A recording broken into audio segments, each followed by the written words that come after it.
بسم اللہ الرحمن الرحیم رب اشرح لی صدری ویسر لی امری واحلل عقدۃ من لسانی یفقهوا قولی اما بعد فقد قال سبحانہ وتعالی فی محکم کتابہ بسم اللہ الرحمن الرحیم هل ادلکم علی تجارۃ تنجیکم من عذاب علیم تؤمنون باللہ ورسولہ وتجاہدون فی سبیل اللہ بأموالکم وانفسکم ذالکم خیر لکم ان کنتم تعلمون۔ صلوات پڑھیں محمد وعلی محمد۔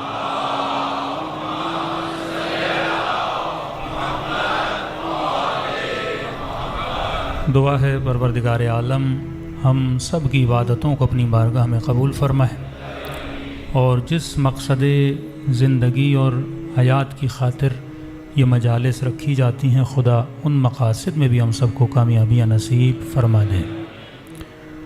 مجلس ہو، ماتم ہو، عزاداری ہو، ہر شے جو کائنات میں بنی ہے یا منائی جاتی ہے وہ کسی نہ کسی مقصد کے لیے بنائی جاتی ہے۔ ہر وہ شے جو آپ کو آنکھوں سے نظر آ رہی ہے یا نظر نہیں آ رہی، اس چیز کا مقصد ہے۔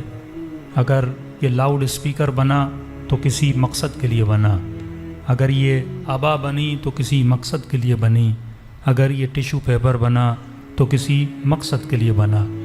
یہ بات درست ہے کہ ٹیشو پیپر کسی مقصد کے لیے بنایا گیا، لیکن انسان چاہے تو اس کو کسی اور مقصد میں بھی استعمال کر سکتا ہے۔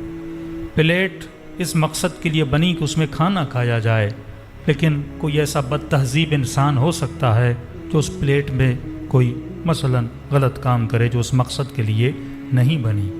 گاڑی ایک مقصد کے لیے بنی ہے تاکہ اس میں انسان بیٹھیں، لیکن آپ نے کبھی دیکھا ہوگا کسی گاڑی میں بکریاں بھی ڈالی جاتی ہیں، گدھے بھی ڈالے جاتے ہیں، تو یہ اس گاڑی کی توہین ہے، کیونکہ جس مقصد کے لیے بنی ہے اس مقصد میں اسے استعمال نہیں کیا جا رہا۔ فرمایا بالکل اسی طرح جنت اسے ملتی ہے جو عدل اور انصاف پسند انسان ہوتا ہے۔ عدل کا مطلب کیا کہ امامے کی جگہ سر ہے، پاؤں نہیں، جوتی کی جگہ پاؤں ہے، سر نہیں۔ مولا سے پوچھا گیا مولا عدل کسے کہتے ہیں؟ فرماتے ہیں وضع الشیء علی مکانہ، چیز کو جب انسان اپنی جگہ پہ رکھتا ہے یہ عدل ہوتا ہے۔ امامے کی جگہ سر ہے، اگر پاؤں پہ رکھو گے امامے کے ساتھ ظلم ہے۔ جوتی کی جگہ پاؤں ہے، اگر سر پہ رکھو گے یہ جوتی کے ساتھ بھی ظلم ہے، سر کے ساتھ بھی ظلم ہے، یعنی تو نے اسے وہ عزت دی جس کی وہ لائق نہیں تھی، اور امامے کے ساتھ تم نے وہ حشر کیا جس کا وہ لائق نہیں تھا۔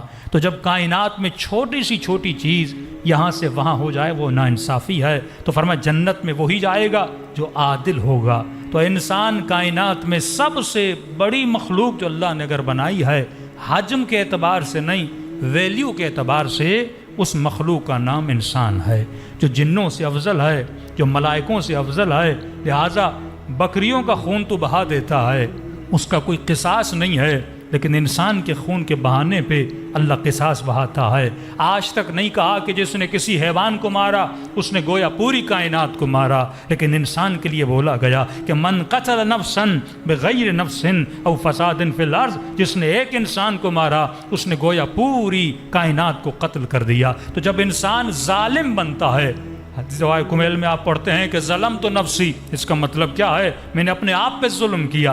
ظلم کرنے کا مطلب کیا ہے؟ میں نے تو اپنے لیے اچھی گاڑی خریدی، میں نے تو بہترین گھر بنایا، میں نے تو مال و دولت بنایا، تو یہ کیسا ظلم ہے؟ فرمایا نہیں، جس چیز کے یہ جسم لائق نہیں تھا وہ چیز تم نے اس کو دی، اور جس چیز کی روح لائق تھی وہ چیز تم نے اس کو نہیں دی۔ اب پروردگارا تو ہی بتا میں کروں تو کیا کروں؟ تو آواز آتی ہے آؤ میں تجھے بتاتا ہوں تو دنیا میں کیا کرنے آیا ہے۔ تو دنیا میں لہو و لعب کے لیے نہیں آیا، دنیا میں ایک عظیم مقصد لے کر آیا ہے۔ جب اتنی بڑی شخصیت ہے تو لہٰذا اس کا مقصد بھی بڑا ہوگا۔ مثال کے طور پر آپ کا کام ہے ای میل کھولنا یا ورڈ میں چند ٹیکسٹ کو لکھنا۔ اب اس کے لیے آپ ایک کمپیوٹر خریدیں 10 لاکھ کا، کیپیسٹی بہت ہے لیکن اس سے آپ کام کیا لے رہے ہیں؟ ایک ویب سائٹ کھول رہے ہیں اپنے ای میل کو چیک کرنے کے لیے. لیکن وہ کمپیوٹر کس کے لیے بنا؟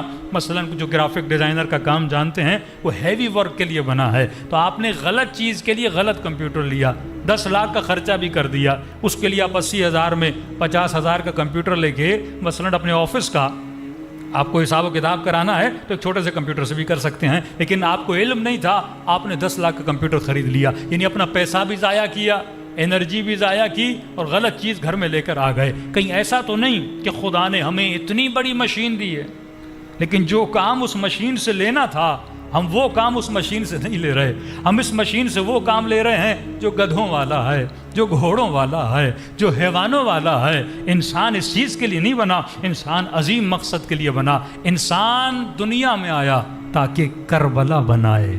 انسان دنیا میں آیا تاکہ حضرت ابراہیم والا کام کرے. انسان دنیا میں آیا تاکہ شہیدوں اور اولیاء والا کام کرے. لیکن آج میں خود سے پوچھوں کہ اگر میں دنیا سے جاؤں گا, میں دنیا میں کیا کر کے جاؤں گا؟ اگر ملائک مجھ سے پوچھیں اتنی بڑی مشین خدا نے تجھے دی, اتنا بڑا برین خدا نے تجھے دیا, اتنا عظیم جسم خدا نے تجھے دیا کہ تمہاری طاقت یہ ہے کہ سخر لکم ما فی السماوات و ما فی الارض, ہم نے تمہاری خاطر تیرے لیے کائنات کو مسخر کر دیا. یہ مت سمجھنا کہ تو چاند کے لیے بنا تھا, تو سورج کے لیے بنا تھا, تو چرند و پرند کے لیے بنا تھا. یہ پوری کائنات کا جو انتظام دیکھ رہے ہو, اے میرے بندے, یہ ساری کائنات میں نے تیرے لیے بنائی تھی. یہ چاند تیرے لیے بنا, یہ سورج تیرے لیے بنا, یہ قندیل شمس و قمر تیرے لیے بنی. لیکن یہ بات یاد رکھنا, ایک چیز اس کائنات میں ہے جسے میں نے اپنے لیے بنایا ہے. پروردگارا وہ کون سی چیز ہے؟ فرمایا انسان میں نے تجھے اپنے لیے بنایا ہے.